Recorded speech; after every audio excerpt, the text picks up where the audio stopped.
What's up, everybody? How you doing? Welcome back to another episode of Living Life Intently. I'm one of the hosts, Lee Frazier. And I'm Jonathan Canary. What's up, man? What is up? We're in Halifax. Made the treacherous journey up through the freezing rain and snow, and that was only on Cape Breton Island when we came up. It was great. Yeah, and the rest of the drive was we cruised into the city, hung out, went to a show last night. That was fun. I left early, though. I didn't see you that. left early. Yeah. But listen, we got some shots for the vlog anyway. So it was kind of ridiculous. All you guys can watch the nonsense we got up to this weekend. Yeah, so we're in town recording a couple podcasts. Firstly, it's this one here is with Noah Booth from Northern Scavenger, and we had a blast sitting down with Noah and you know, talking a little bit of gear, a little bit of shop trips, how he plans for his bigger, you know, month-long expeditions and trips, canoe trips and stuff like that too, and what goes into it and what goes into the planning. Before we jump into the podcast, I'm just going to mention that we're still looking for another 2 people to join us on the Cross the Highlands expedition coming up February 20th to 26th. We've got 2 spots left on that. That is a 5-day snowshoe trip from Ingonish to Shetty Camp. We bookend it by staying at the Inverary Inn in Bedeck. Have fun. Sit in the hot tub at the end. You know? Highly recommend. One of the most important things I've done in my entire life, I think. So it's and everybody does it for a different reason. If you're at all interested in doing any of this stuff, we do supply the majority of the main kit. If you have your own stuff, there's a different rate if you want to supply all your tent, sleep bags and stuff, but we do supply all the base kit that you need, other than your personal items like clothing and stuff like that too. But we send full gear lists, that sort of stuff out. I know it's coming close to the date, but if you have any interest, you can cruise back in this podcast, and there's 2 episodes. One from last year, Across the Highlands recap, and then there is another one from a couple years ago when we did it with some of the guides and myself discussing the trip, so you can see what you get into. But this is definitely a way to push your comfort zone and get out there. Specifically, winter stuff is also challenging, but that's a bit on that. Other than that, all the bookings for the campground and stuff is all live on the website. So if you're looking to book a trip early, livelifeintents.com. I've been working through all the stuff that need to fix on the website, adding some new stuff. We're looking to add some canoe routes. So if you're looking to paddle any of the rivers in Marguerite, we'll have tons of information on there, hopefully by the end of this month. So you can kind of do a little bit of research and see if you want to do a full day trip, half day trip, or spend the night on the Marguerite River. But yeah, other than that, you got anything to mention? Let's listen to this week's misadventure before we jump into Noah. Raja. Okay. So which one do we got up first? I got one sent to me from Laura Whalen. Hi, my name is Laura Whalen. I'm from Whites Lake, Nova Scotia, currently residing in Halifax. This story I'm about to tell took place at Kedgie National Park last summer, backcountry site number 9. So we were at the picnic table, just having a few snacks, chatting, and then we decided to go down to the beach to watch the sunset. We were down at the beach for maybe 15 to 20 minutes before we decided to come back up to the picnic and camping area and pack up our food and go to bed. So we had food barrels, so we packed those up and then hung them in the tree hangers that are at Kedgie and went to bed. The next morning when I woke up, I went and took down the barrel from the tree hanger and opened it up to get to my breakfast item. And I noticed a little bit of black plasticky shavings on the top item. I thought that was really strange. I didn't really know what it was. Showed my friend. He wasn't really sure. So I just disregarded it and moved the item to get to the breakfast item. And then I noticed some more black stuff, except for this time it wasn't plastic shavings. It looked more like poop. So I thought, okay, a mouse got in my barrel and pooped in my barrel. Gross. So I kept taking things out. I had to clean things off as I took them out. And then a mouse ran out of the barrel. I kept taking things out. And then another mouse ran out of the barrel. So 2 mice were in my barrel all night, hung up in a tree, just feasting on all of our food. So they got into our bread, an unopened bag of chips, all of our snacks, like candy, dried fruit, all of the good stuff. And the black plastic shaving was actually the mice trying to escape from the barrel. So they were scratching at the lid of the barrel, which caused the black plastic shaving to appear. So yeah, 2 mice in my barrel all night feasting. Luckily, we had some canned goods that lasted us for the rest of the trip. And yeah, so that was a big lesson learned. Never leave your barrel opened if you're not right beside it. And there are mice at backcountry site number 9 at Keji. Oh, those mice just had the best night of their lives. Partying, man. The nightclub in there. Yeah. Just high off all the sugar. It's kind of like when I open my, I did that last year. I have like a bin in the shop that has like all my snacks and camping food and stuff and for trips. And it's like, I was like, oh, it's sealed pretty well. It's in this like Tuppermade container up on a shelf. And come spring when we're opening to go on a bunch of paddling trips, I opened it up and the squirrel had eaten right through the side of the box and devoured. It was pretty funny. There was like a mix like nuts and raisins and stuff. Ate all the nuts and shells, left all the raisins. So it was an empty bag full of raisins. Did not eat those. I'm not scared of mice, but I despise them. So if that, I mean, like not a whole lot shakes me, but if that happened to me, I would be the most routed human being. So anyway, Laura, thanks for sending in your story, and yeah, we're gonna keep our barrels closed from now on. Yeah, maybe that'll be a new T-shirt that we put out. Yeah, keep your barrels closed. Yeah. All right, let's jump into the pod. Awesome. Here we go.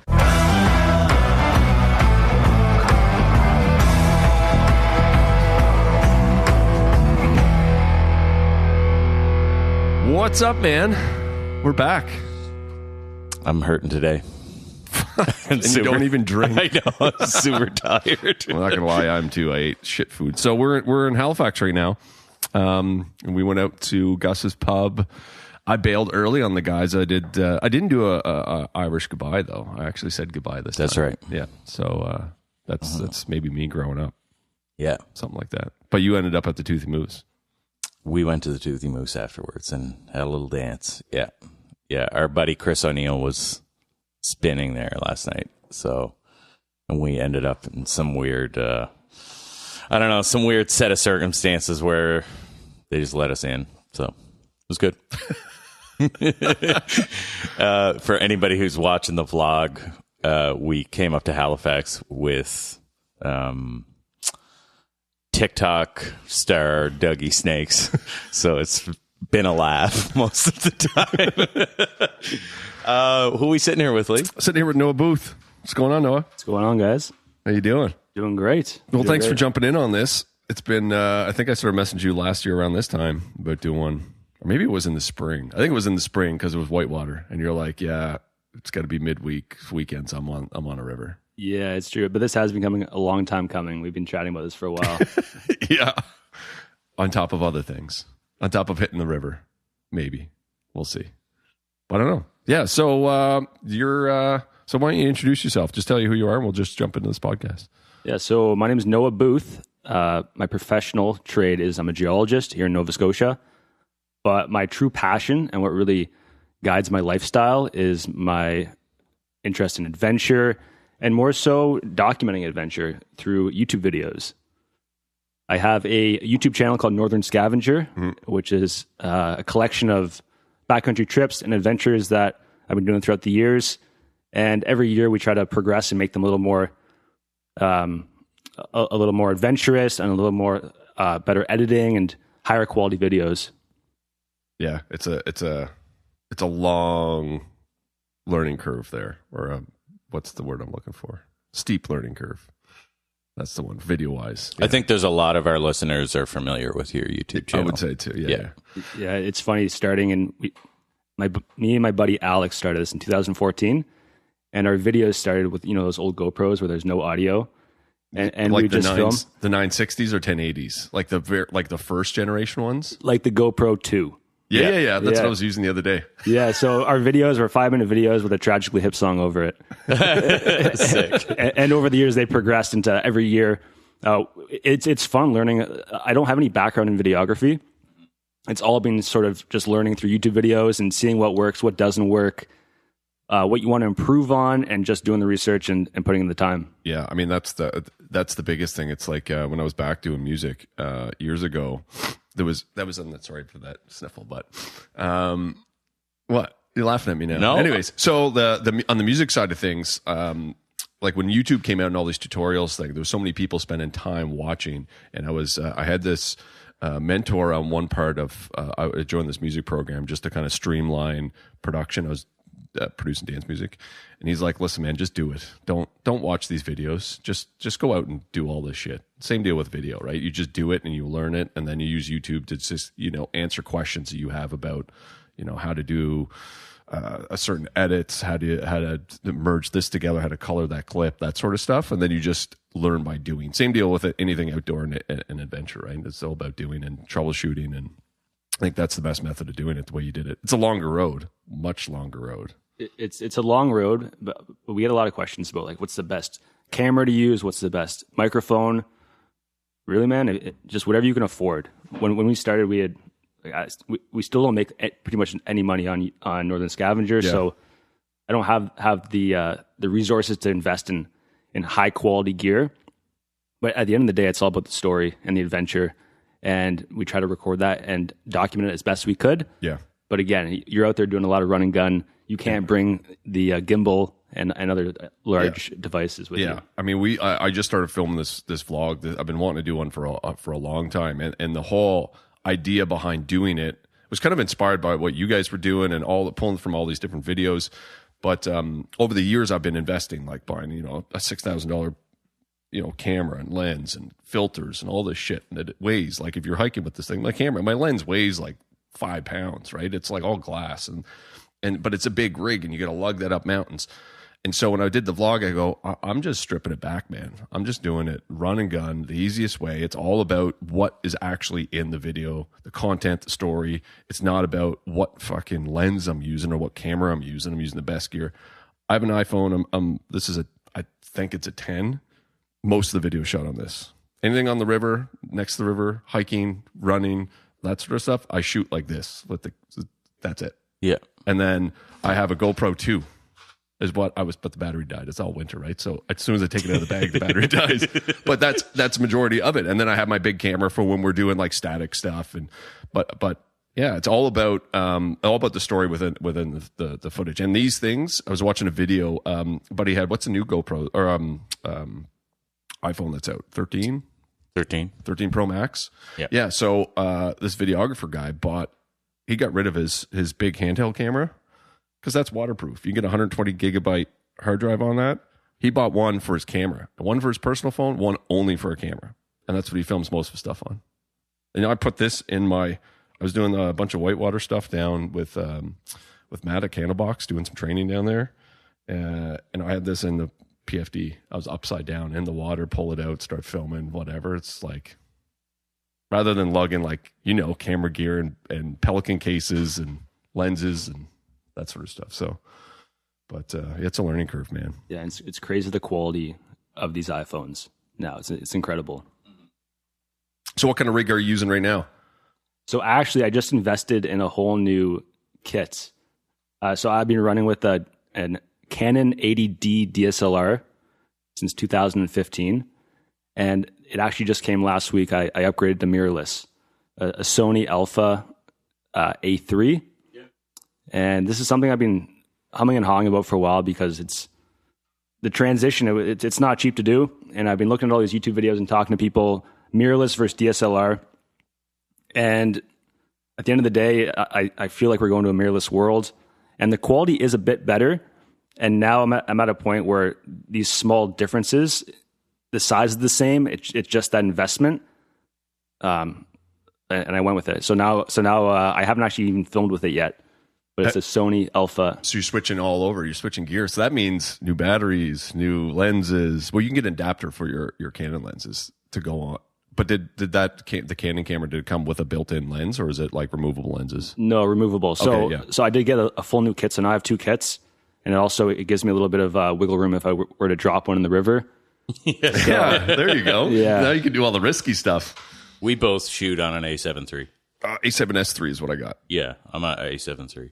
Yeah. Yeah, So I love it. Sony, when you start looking at it, at one point you kind of have to pick video or photo as like the kind of like strength of the camera is what I found.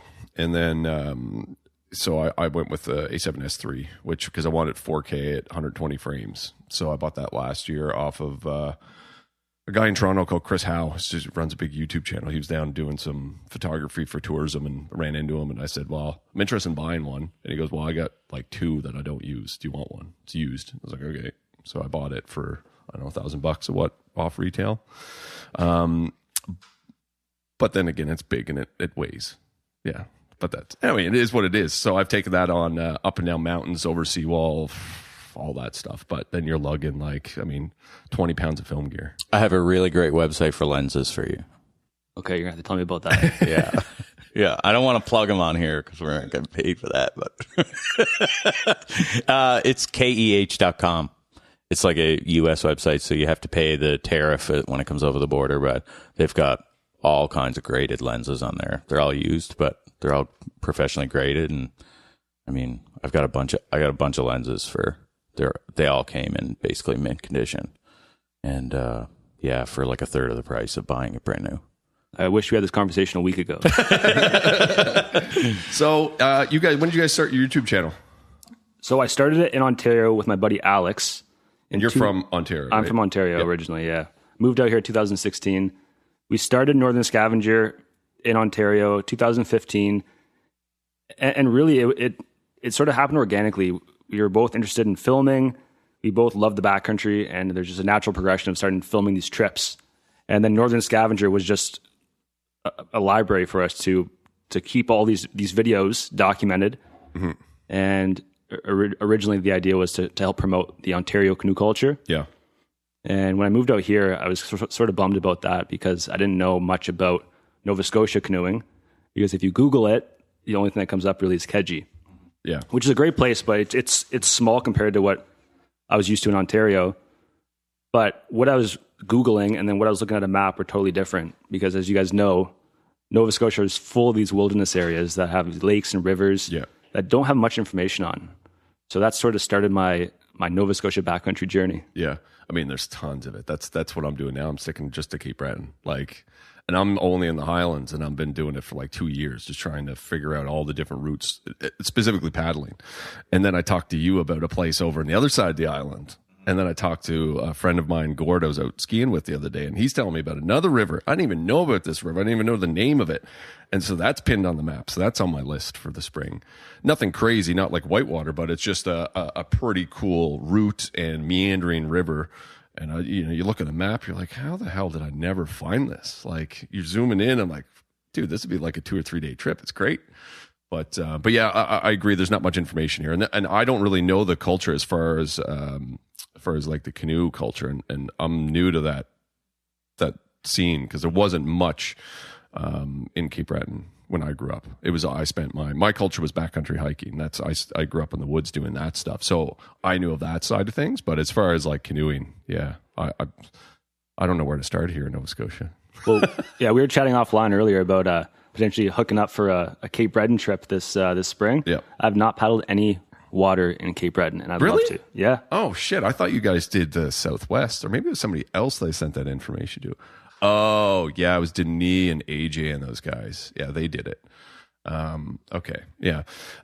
So yeah, I'm down. There's a list of ones that I want to get into. See, the issue in Cape Breton. So the mainland, from my understanding, is that a lot of the routes are a little bit more accessible by roadways or dirt roads or whatever, right, or paths.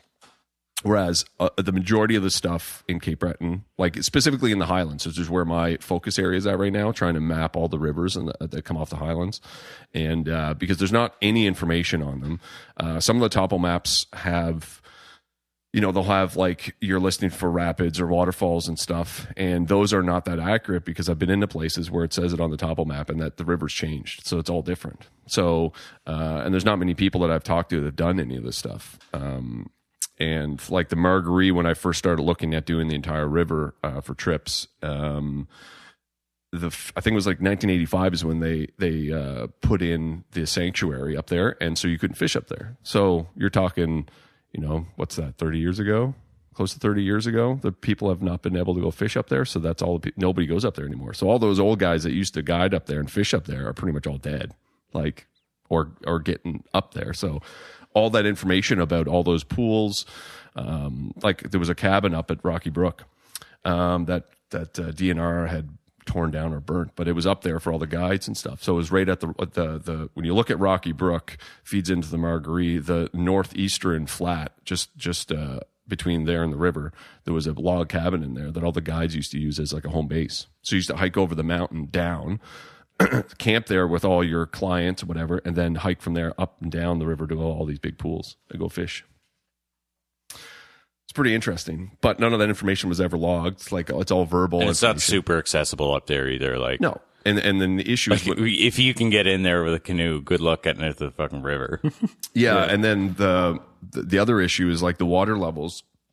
Optimal water levels is when there's snow back there, and if you want real fun, like there's a 4-week window historically. So if you look at any of the water data, say on the Shetty Camp River, like April, May-ish, there's like a 4-week window every year where the water's like all the snow's melting. So the rivers are up like almost a meter higher than what their average is. And, but at that point, there's either not enough snow to get back on snowmobiles or, there's too much snow to get back there in trucks. So it's kind of hard to access all these places in the headwaters. So to give you context, last year we hiked 26 kilometers with pack rafts and dry suits on to get into the Shetty Camp. So, and then we left my truck in a snowdrift. Have you been eyeing up anything in Cape Breton? I've started to. We were chatting last week about that. Again, you guys are saying it's such a small window, and just about lining up those conditions with the right crew. I'm definitely keen this spring to get out there. So I was telling him, and I've been telling people, I may have even mentioned on this podcast, my idea is to just charter a helicopter. And I was telling you that on the phone, probably. It's the easiest. It's just like you could literally be anywhere in the Highlands within, like, say, at my place or the Marguerite Airport or Bedeck or whatever. You can get up anywhere within 20 minutes. Dropped off, you're there. That's the way to do it. So that's the idea. Yeah. But yeah, as far as like Nova Scotia and paddling routes and all that sort of stuff, there's tons. I mean, the only other literature that I found was on the Canoe Kayak Nova Scotia, where it's kind of like a scanned copy of like this booklet you probably looked at. It had different routes, like Southwest Marguerite River's on it. I think there's another one in Cape Breton on it, and then a couple other ones. But a lot of that information that I was reading through is inaccurate and stuff like that too. But there hasn't been any documentation on anything since then. Yeah, and there are these small pamphlets and blog posts on all these different rivers, but it'd be great to have one big file that compiles all this information that's available. And I feel like there are a lot, since moving here in 2016, there has been a lot of headway with bringing all these routes together and making more maps. So I think we're on the right path, and I feel like a lot more people are getting into it, or at least being more social about it too. So I do feel like the community is growing, and more routes will appear. Yeah. That's what there's a Whitewater, Nova Scotia website that when we're doing the training, it's a Whitewater training. It's part of his like teaching curriculum, showing you the website, and you can register to it. But they have it. If you go to their website, Whitewater, Nova Scotia, not all rivers. It's primarily all the whitewater paddling, kayaking rivers down the South Shore. But they have like a graph that takes in data from the government website and stuff and tells you when the optimal levels are for like Roseway and Medway and all that sort of stuff, which is pretty neat. And then they have like routes and put-ins and stuff like that on there. But I mean, that's kind of where I'm getting at with like the rivers at home, just trying to map them out a little bit and then have a little bit more of information like distance, time-wise, ideal campsites, where you should camp, because a lot of it is all private land. So it's like, where do you post up? It's good that they started that database. The whitewater? Yeah. Yeah. I think it's kind of I could be wrong, but I think it's like recently like a new thing that had just kind of happened in the last like 5 or so years. But yeah, it's a pretty good resource. Yeah, I do know they also have a Facebook page, Nova Scotia Whitewater, Yep. and that's actually where I met Dave Green. No Is shit. through this forum because I moved out here. Yeah, and I didn't know anyone, and I wanted to get out and paddle, but I didn't know the rivers, I didn't know the routes. And Dave reached out in that group saying, "Hey, I want to paddle this river. Is anyone interested?" And the rest is history. And we've been buddies ever since. Well, there you go. You guys have been on a few trips together? We've been on quite a few, yeah, including one pretty big one up in Labrador a couple of years ago. Tell us about that. So this would be my first, 2019. Leading up to this, I've paddled my entire life, but they range from weekend trips to 2-week trips. And I've always just been interested in doing a lengthy wilderness canoe trip up in the north somewhere. Yeah. So I met Dave in 2018, and if you know Dave, he's a vet in this. He's done a lot of these types of trips, and he was coming off 50 plus days up in the Northwest Territories.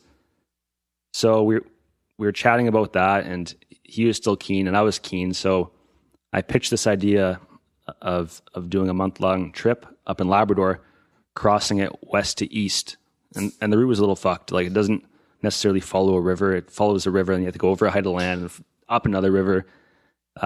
Together, Dave and I came up with this odd route, but the concept was there was this crater lake halfway through called Mestaston Lake, which we were really super keen on checking out because it looked really cool on the map, but we couldn't find any information. And there's this river that flowed out called the Mestaston River, which we could only find one documented descent in 1985, I believe, or 1982, so in the 1980s. So there was that curiosity about doing this grand Labrador trip and exploring this area. And it was a 35-day trip. It was quite the adventure. At times it was touch and go there with a couple injuries and some sickness, but it was an incredible trip, and it really sparked and started this love for these long expedition style trips. How like you mentioned, there was only one descent on that river. How do you research finding any of that information? Like, what's your process in finding any of that information? So the guy who did the route was still alive, so we were able to get a hold of him through email, and he gave us some information. There was also an old PDF of an old canoe article that was online. So is this just like jumping on Google and just Googling it, trying to find stuff, and then somebody may have mentioned it on some blog and then emailing him and that sort of stuff? Yeah, pretty much. So for all canoe trips, my go-to to start is it's a website called MyCCR, and this is a database across all of Canada where people like us would upload routes that we've done, and there's also a forum there. And anyone who's online who is passionate about canoeing knows about this site because they've probably added to it or they've looked at it. And it's a great place to start. If you don't know anything about a river, you can go there and just reach out, and someone will hopefully give you something. Or if not, it creates a little more curiosity, and you do a little more digging. So is it kind of like a message board set up, or is it like you just like a Google where you just search for stuff? So it's a website where you can search for stuff. There's an interactive map of Canada, and you can click on a province and then drill down into a region. Okay. And then a list of routes will come up, and you can click on a route, and it gives a report that someone put in. So you would have like you would have your own account or like a login for that website, and then you'd submit it. You have a user profile, and you can. If you were to submit, yeah, but if you want to look up a route, you can just like look at it like any other website. But there's also a forum too. You can reach out and say, "Hey, I'm looking for information on this specific river." A route that we did in 2021, the Agwanish River. Mm-hmm. Couldn't find any information on it. Reached out to this group, and someone sent me, I think it was a Flickr album of someone who did it in 2009. So I was able to get a hold of him. Yeah, it's a great starting off point for planning these northern trips where you can't really find much information. Interesting. I'm gonna have to check that out and see if there's anything on in Cape Breton. It's got to be. If not, you're gonna have to start populating that. Yeah, well, like last year when we did the Shetty Camp, I was in Newfoundland, and then I literally got off I slept on the floor of the ferry, woke up, got into Sydney at 7. I drove straight to Marguerite, and we jumped in the truck and went up the mountain. And then I was trying to charge my Garmin on the way up so that I could pinpoint all the waterfalls and stuff, and it didn't charge. There's like a button in my Forerunner on the left side that you have to press it to turn on the power switch for the charging spot. But anyways, long story short, I didn't have it. So, and we didn't film it. I just wanted to experience it. Website is great. Oh, are you on it right now? Yeah, your Lower River Inhabitants is on here. Oh, that's the one that I was telling you, the meandering one. Oh, yeah. Like near River Denny. Lamy Brook to Lower River Inhabitants. Is there anything in the Highlands? I mean, have a peek. there's like there's a pretty big list. Interesting. I'll have to have a look.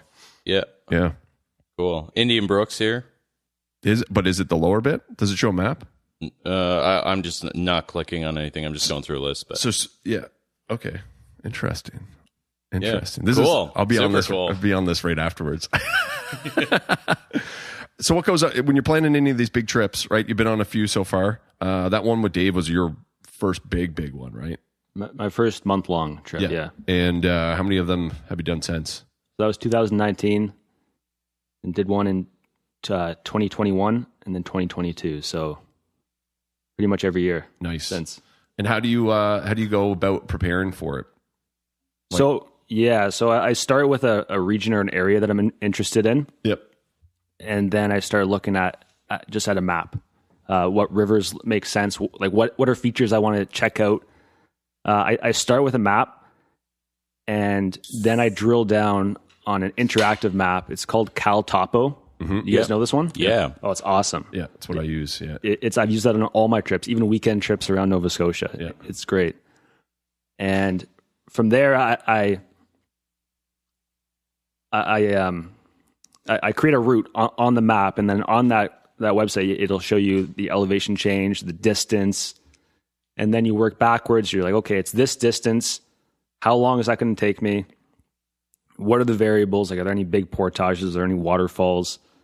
And then I start looking at MyCCR and other online resources to see like what's available on this. Like, what can I learn right off the bat?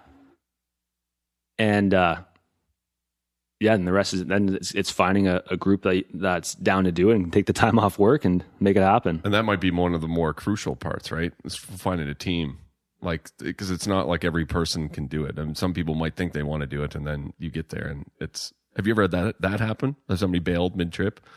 I've not, lucky enough. There you go. But I've heard of horror stories where that can happen. Yeah, I was reading. Is it Adam Schultz? Is it the Canadian writer? There was a book that I don't know which one. I just downloaded a bunch of his ebooks the other day. Listening probably Alone Against the North. Is the one where his buddy was like, "Fuck this, I'm getting out of here." Yeah. That's the one. I was like, man, no, yeah, you took your like high school buddy. Like, come on. I mean, my high school buddies came on the Shetty Camp with me, and yeah, that was interesting.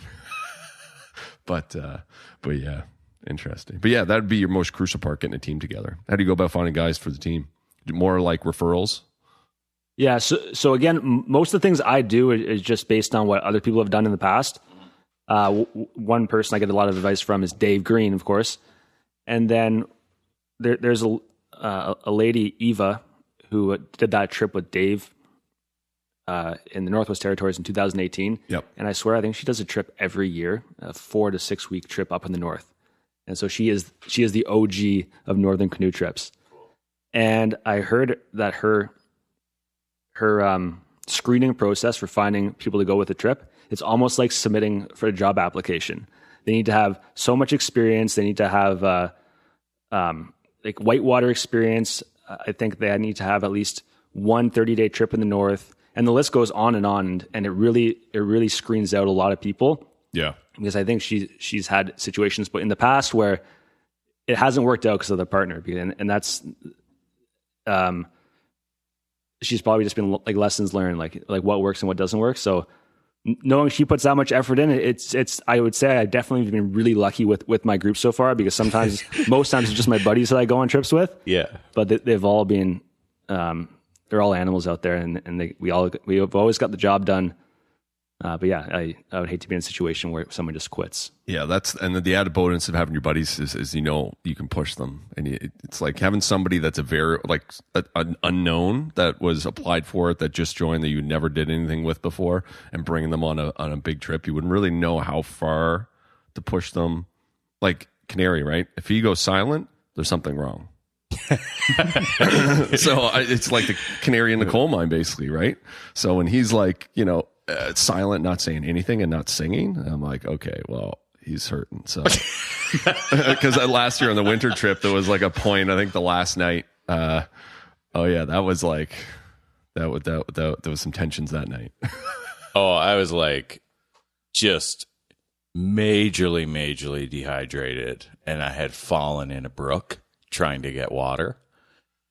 I was just so frustrated, and Alec, I was like, man, I'm just so angry right now. He's like, yeah, because you're fucking dehydrated. Like you have brain damage right now.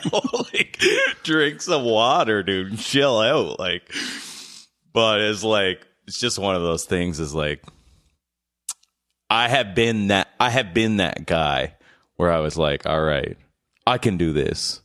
And then I'm like into it, and I'm like, fuck, I don't think I can do this, But thankfully we're all pretty good buddies. And again, in that situation, you or Alec can see that I am psychologically struggling with the amount of pain I'm in, or the distance we've gone today, or how difficult this is. You're like, you can fucking do this. You guys can push me, or we can push one of the crew that we go with because we're friends, right? So what got you out of that slump then? Yeah, I mean, I think it's just accepting that you don't have a choice than to just do it, right? Nobody is going to come and pick me up in the middle of the Highlands. Nobody.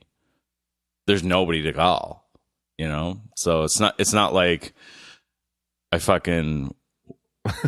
not like I went out to a restaurant and I ate a bad meal and I could just go home and make food for myself. It's like, it's like nobody's going to fucking come and pick me up. So I better just suck it up and just get it done. Right. Yeah. You had no choice, I guess, in that situation. Yeah. Oh, I often think about, when we did the Cross the Highlands expedition last year. And the first night we were out, now a few of the folks we went with had never been winter camping. I think one person had never been backcountry, never camped backcountry. And we're going out in fucking February, right? And the first night we were out, we had all of the worst weather that Cape Breton ever has had. We had it all in one night. We had 120, 130 kilometer an hour gusts. We had sleet, freezing rain, and then a flash freeze. And so people's tents were blowing away with them in it. And then the flip side of that coin is now everything is frozen bricks of ice. And when we went to Tip Over Lake, there were a few folks on the trip who were almost hyperventilating. They're like, we can't fucking do this. And, and I always think back to what Alec says is listen, the worst thing you could go through on this trip, you've already been through it. We're already on the other side of the worst thing, basically the worst thing that could happen. And you're fine, So I think just reassessing your values and recognizing that most of that stuff's just mental, Yeah, the brief too is you have the first day, and if you want to pull out, it's the first day. Other than that, we're not pulling out. We're going, and we don't call it that SOS feature. That doesn't get punched unless somebody has a broken foot. It's something broken that it needs to get medevaced. We're getting out of here. We're doing the whole 60K. That's the thing. You have the first day, and if by the end of the first morning you don't pull out, well, then you're in for the whole long haul. And that one we ended up we almost tacked on an extra day, just because of the situation and stuff, and the distance, and we had a detour, and it just didn't make sense to tack on an extra day because we were so close to the fucking highway by the end. We got pushed so far north because the water was so high to cross all of these tributaries. We got pushed so far north that we were like 5K from the highway. You know, so why hike 15K back down and then another 15 out if we're like 5 kilometers from the fucking highway, right? But yeah, but like that you're talking about screening for all these trips and stuff like that, like Eva, this woman Eva does. Is it Eva? Eva, yeah. That's kind of like what's over the last couple of years been the process of what I put in for any of our trips. Just it's probably not anything close to what she's doing, because obviously we take people on the trip that have no previous experience.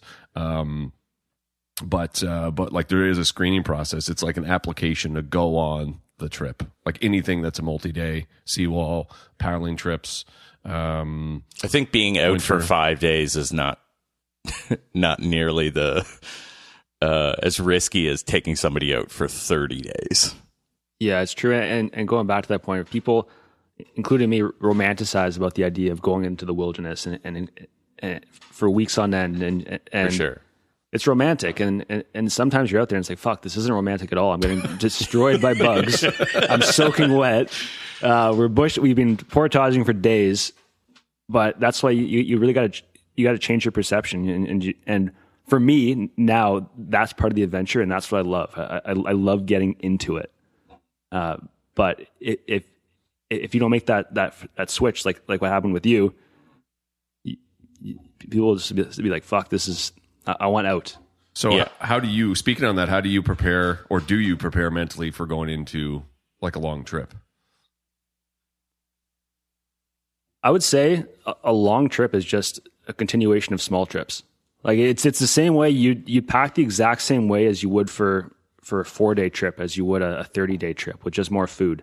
It's just about each day making smart moves. Don't get yourself into too much danger where you could hurt yourself and sprain an ankle, and just take it day by day. If at 10 kilometers you're already thinking about the 500th kilometer, you're going to get into yourself into a mental struggle, because it just takes it's patience and consistency and just taking it one day at a time when you're out there. Yeah, it's kind of like what I advise people on approaching any problem is breaking it down into small chunks type deal. And then it doesn't seem as daunting, like your 30 days. That's how I used to break down like 2 months offshore. I'd be like, okay, well, I'm just going to do this 2 days or this week. And then eventually you get into the workflow. But if you start thinking about like, oh, fuck, I have like 2 months left on this piece of shit boat bouncing around the ocean, or like bouncing around a river, or fucking portaging, or you're getting eaten by bugs with a fucking portage, and you're like, we got 10 more kilometers to go. I often think about Alfred Bigelow Payne when he was writing The Tent Dwellers, as like, do you know the book? I know of it. I've not read it yet, though. Okay, so I was like, you probably want to strangle the guy just like I did. There's like a rich guy, and he meets Payne, and he says, hey, listen, I'm moving up to Nova Scotia.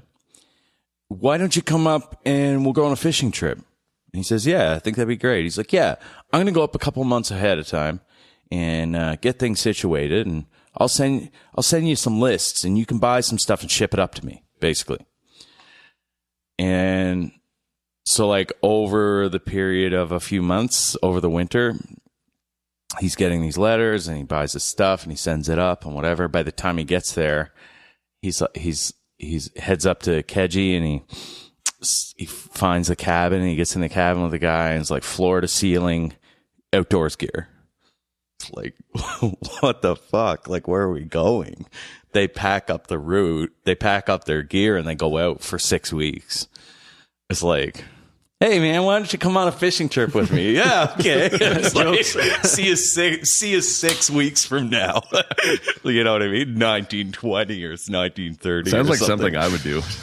But yeah, it's just like, what was going through his head, you know?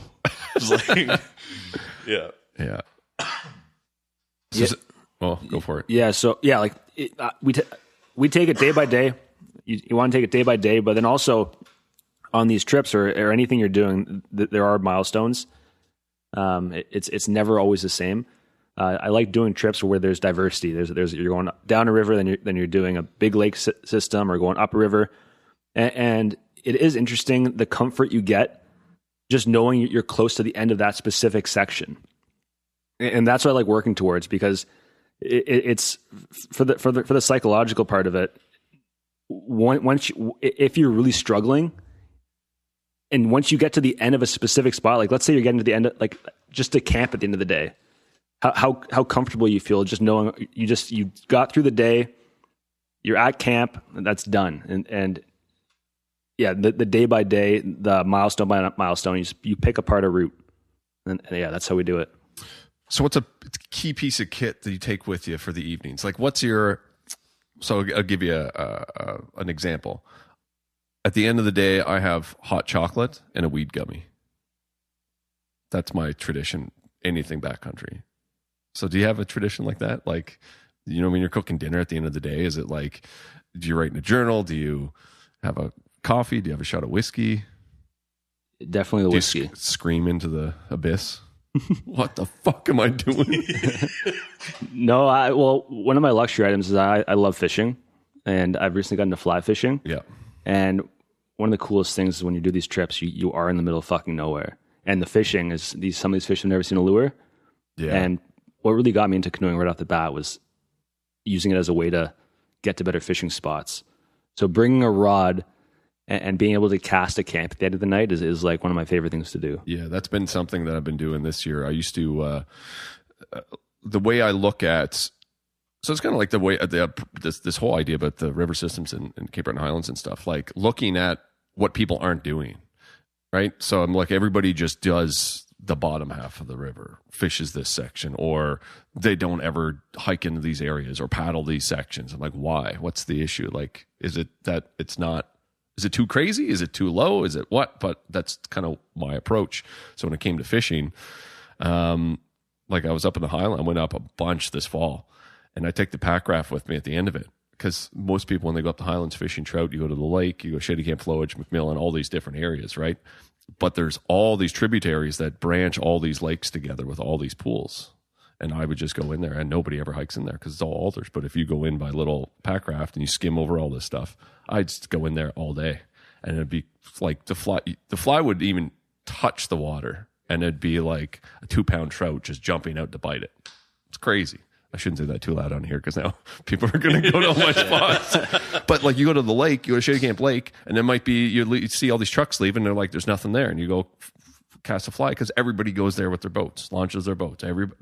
Everybody goes into those locations. But all these spots that you got to work to get into, nobody goes. So it's like prime for the picking. That's my idea with trips, with routes, with all kinds of shit. So, do you find fishing at the end of the day very therapeutic? Definitely, especially after a tough day. Just especially fly fishing. There's such an art to it, and again, I'm really new. I've only been doing it for about 3 years, but it's a lot of fun, and just being out there, and it really connects you to the moment, to the land, to the experience when you're interacting with what's around you. Yeah, that's been. I bought this rod this year from. He's the superintendent of the parks in Cape Breton, Blair Party. Shouts out to Blair Party. The rod was awesome. He makes these custom bamboo rods, so he makes like 2 or 3 a year. And I bought one off him. It's meant for. It's the one that he normally fishes on. The style. It's like a 7-foot 4-weight bamboo rod, and it's meant for, like, he fishes the Middle River every day. But yeah, I used it for fishing trout this year. And you want to talk about like a little 6-inch trout gets onto that thing and it bends right over, and it feels like it's a salmon. Like it's crazy, but it's been fun trying to get to. I was the same way. I fly fished when I was a kid, but I only got back into it in the last couple of years. Just hanging around all the guys that fly fish and all, starting the campground and all the guys from the campground that were down fishing and, talking and then going out with them and hanging out in the river and then slowly getting back into it. It's been interesting, relearning all that sort of stuff too. And I used to, I'll go down the river in the morning down to Dollar Pool right across the road from my house. Try to get there at first light, before everything goes. And I don't do it every day, but a couple times a week. And it's just like silence, no phone, no notifications, nothing. And people start showing up and everybody's having coffee and socializing. And then you're just kind of doing a couple passes of the river and walk back home. I really admire that. You guys enjoy fishing. I not that I don't enjoy it, but I've never fished, right? So that's the end of your day. When you're doing these trips, and same deal, when I'm doing any multi-day backcountry stuff, right? So there becomes like a certain clarity you get from being detached from everything and just working and being in that moment, trying to get through that day. Does it take you any amount of time after the trip to kind of like unwind and decompress? Like, does it take you like to say it takes me a couple days to kind of like get back to normal, wrap my head around what's happening, and kind of like process everything that happened during that trip? Totally. Yeah. So especially these long trips, it takes months to plan, sometimes over years to plan. Yeah. And when you're on these trips, there's this linear objective. You're trying to get to the end. When you're planning a trip, it's all about getting there. And it's very linear, and the goal is very clear. And when you're in it, the one thing we talk to anyone who does long trips, there's this flow state you get into after about a week, and you're just in it. You're just present, and like this is your life in that moment. When you're done the trip, the goal is done, and there's a bit of a lull, and it takes me about a month to almost come back after such a high of that first month. Yeah, it's usually a rough month right after these big trips. like a little bit of a depression. A little bit of a depression, yeah. Do you have like a kind of like a plan? Like, have you put things in place to try to pull you out of that? Like fitness routine or whatever, just to kind of get you back to normal? Totally. Routine is big, and just getting back into the routine that I had before. One thing I do pretty much every day is I go to the gym, and that makes me feel good. Just exercising, moving the body, moving the mind, and it's just one of those things. Like, there's ups and downs in life, and these trips are a big up, and then there's a bit of a low right after. But yeah. That's it takes. Well, I mean, I don't do month-long trips, but like 5-6 days. I find the clarity. I always used to say it's just like in that moment, it's just putting one foot in front of the other. That's all you got to worry about. You're not worried about those 10 emails you got in your inbox that you've been avoiding doing. Don't going to stack firewood. Well, sometimes you get to stack firewood, but that sort of stuff. It's very simplistic. It's just one foot in front of the other. Don't die. That's it. Totally. And then when you come back, it's like all those, the phone turns on, the notification. I almost don't turn my phone on. In the summertime, I don't have my phone on me anyways, but I usually just don't even turn it on. Don't look at anything. Just try to ride that out a little bit. But yeah, fitness routine, that sort of stuff is like going on a good run. Don't jump right into partying and having drinks with friends, because that makes it worse. I mean, it might make it better. I don't know. It's usually pretty nice right after. The post trip piss up is like my favorite, because it's like this buzz that you get. It's completely different than just having, like, if we were having a beer right now, it wouldn't be that vibe, but it's like this post trip buzz is unlike nothing like. I often think about our post trip like high we were all on after the winter seawall when we went to what's the pub? Oh, remember yeah, we went to get something to eat? Dorman, wasn't it? Yeah. Shetty Camp. We were all just so silly at dinner. Like, it was just ridiculous. Yeah. I would have loved to been a fly on the wall for that. The stink. Yeah. The stink. Yeah, oh man, if you had a they could measure like almost like a thermal imagery, but for stink, it would just been like this heap of shit. The whole place probably reeked sweat and BO, and it's a fun trip. Yeah, that was fun. That was snowshoe from Mee Cove to Pleasant Bay. But I do like that feeling when you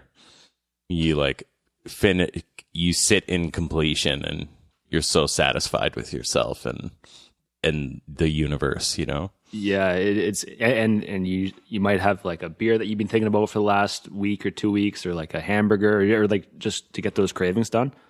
And it's also interesting that when you're on these trips, like you're so focused on the end sometimes, just getting there. It's like, fuck, I just want to finish it now. Like it's been a good trip, but like I'm ready to get back. I'm ready to get back to reality. And then you have this high, and then you're just like, oh, okay. Yeah. All right. Oh yeah, this is reality. Yeah. So what's going on with the YouTube channel nowadays? You got something new coming out? I hear? Yeah. So this past summer, myself, Alex, and our 2 other buddies did a 30-day canoe trip up in the Arctic. Cool. And we started on Great Slave Lake, and the goal was to go 850 kilometers north to the Arctic Ocean.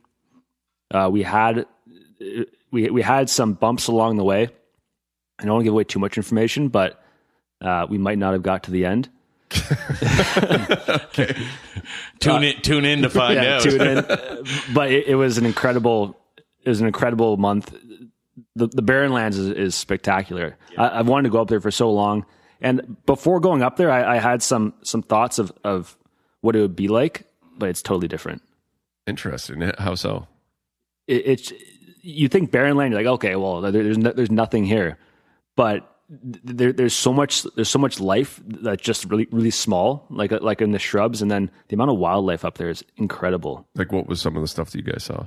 So we saw probably over 20 muskox, Arctic wolves, caribou, moose, fox. And we had one wildlife experience that was pretty fucked. Leave it for the video. Yeah.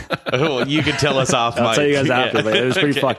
fucked. But yeah, and then the fishing up there. Talking about fishing, Yeah. I've never experienced fishing like I did up there this past summer. Really? Absolutely insane.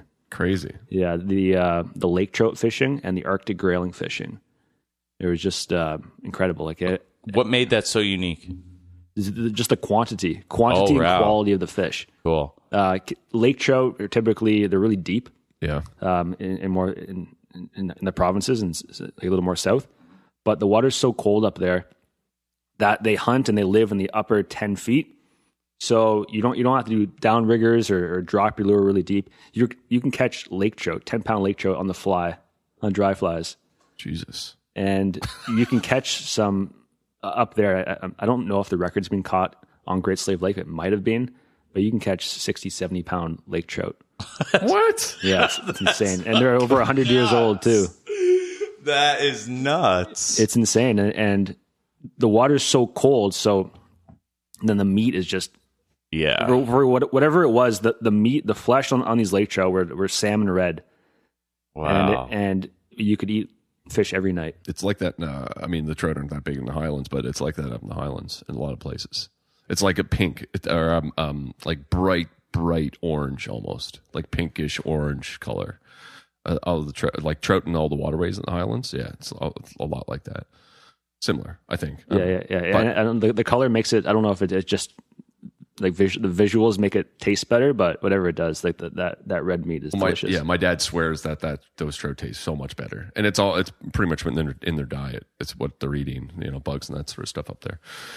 Interesting, yeah, crazy, man. 100 pounds, fuck, that is insane. Yeah, your rod would break in half, probably. Yeah, that's like man, oh man, I did. Oh, holy Christ, that's a big trout. We don't get past 2-3 pounds here. Like 2-3 pounds, you're getting a good one. Yeah, well, up there it's a different species of trout.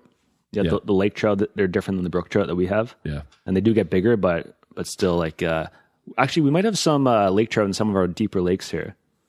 But, it's somewhere. I don't know. It's not something that I know much about, but yeah, I was reading through the manual, and there is like certain windows of time for the for that sort of trout. Yeah, what do you got going on here? Oh, filming. Is that what you're doing? Filming? Taking a photo? Just a pic. So what's going on with you? You were mentioning that you're kind of focusing more on developing the channel a little bit last week when we spoke. Yeah, so this isn't even This is the first time this is coming out, actually. Oh, we can cut it, but yeah. No, like, let's do it. So I work full time at a consulting firm as a geologist. Yep. But just this past year, I've started working part time there to spend more time on the channel and pursuing this passion a little more. So expect. I know we've been getting lots of questions about. We've gone kind of quiet on YouTube just because we've been editing this series. Yeah. But I can tell you now that there's going to be more consistent content coming out in the near future. Awesome. Including the quick plug for this Arctic series. It should be coming out late February, early March. That's great. Yeah. And are you getting into doing doing the sort of like, is it mostly trip based content, or is there going to be a lot of like gear reviews and tips and that sort of stuff? Is that kind of where you're leaning into, or you're just going to go straight with just trips? I'd like to stay just trips. Yeah. But trips can be anything. It could be a day trip. It could be a weekend trip. Yeah. Just more trips. How do you, and what's the, I had a question there and I totally forgot. I was like, oh yeah, that's gonna be a good question. Anyways, how long does it take you guys to finish? So say this trip, right? The last one you did, the one that's coming out in February, editing wise, how much time and effort do you guys put in editing? And do you both do it, or is it just primarily you? So on most trips that we do together, Alex and I, we split the work. Yeah. But on this specific trip, it's just me doing the editing. And I started working on it in October, and every morning from 5 a.m. to 8 a.m. I edit before work, and sometimes in the evenings. And right now I'm probably about halfway done. Cool. So it takes a lot of time. It does. Yeah. I'm sure you could appreciate that. Yeah, I mean it's I overthink things too much. And I need to get more into simplification of like the projects. That's why this blog or vlog thing that I wanted to do was more or less that side of things. But because a lot of the other projects were that I haven't put out, they've been like a year delayed because of my schedules. I couldn't dedicate the time to edit, but I'm halfway through doing the Strawberry Run doc, which was supposed to come out last spring. So that's the Margaree River trip I did with Jimmy and Ashley and Wes. Wes Booth came with me, and no relation to you, right? No relation, but we tell everyone we're related. We're brothers. And then, so we did the Margaree. That's the first time we paddled the entire Margaree River. But I tried to approach them more like documentary. We did the tent dwellers trip. Oh yeah, that's the next one that's up afterwards. To go through those, I didn't even look at that footage yet. That was a fun trip. I'm going to give you a hand with that. Yeah. But yeah, editing does take a while. And my issue is the pre-planning for like a documentary. I tried to streamline it, but it's like, I don't have any experience in it. And then once you get out in the field, it's like everything goes to shit. So it's more or less like your approach to it, talking, like the biggest thing for me, the gaps for us when we did the things with any of the videos was more or less my narration of like what is happening and doing it in the moment rather than trying to deal with it in the post when you have to do your voiceovers and weave things together. I'm being more conscious about always, even though I might not use half of it, at least I have it.